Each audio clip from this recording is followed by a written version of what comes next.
Episode number 100. At the gardener's, and Sally has been telling me all about Belle Moffat's wedding. It was very splendid, and they have gone to spend the winter in Paris. Just think how delightful that must be. Do you envy her, Meg? Said Laurie. I'm afraid I do. I'm glad of it, muttered Jo, tying on her hat with a jerk. Why? Asked Meg, looking surprised. Because, if you care much about riches, you will never go and marry a poor man, said Jo, frowning at Laurie, who was mutely warning her to mind what she said.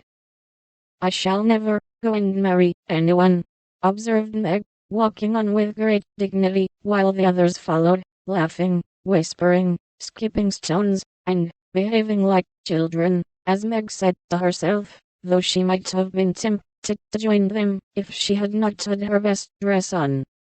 For a week or two, Jo behaved so queerly that her sisters were quite bewildered. She rushed to the door when the postman rang, was rude to Mr. Burke whenever they met, would sit looking at Meg with a woebegone face, occasionally jumping up to shake and then kiss her in a very mysterious manner.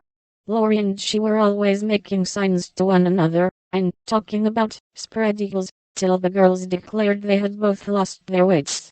On the second Saturday after Jo got out of the window, Meg, as she sat sewing at her window, was scandalized by the sight of Laurie chasing Jo all over the garden, and finally capturing her in Amy's bower.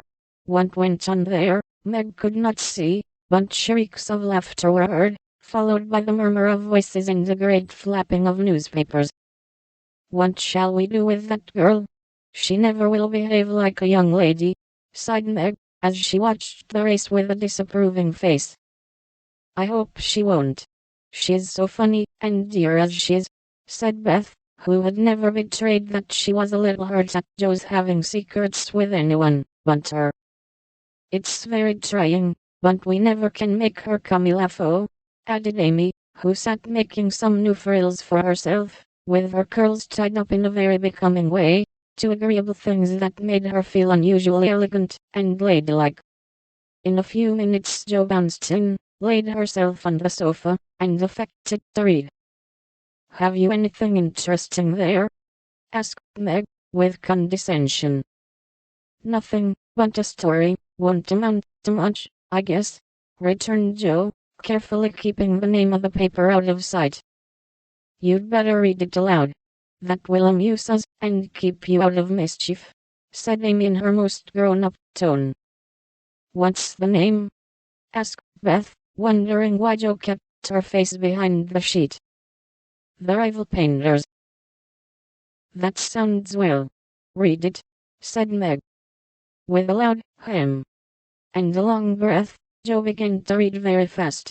The girls listened with interest, for the tale was romantic, and somewhat pathetic, as most of the characters died in the end. I like that about the splendid picture, was Amy's approving remark, as Jo paused.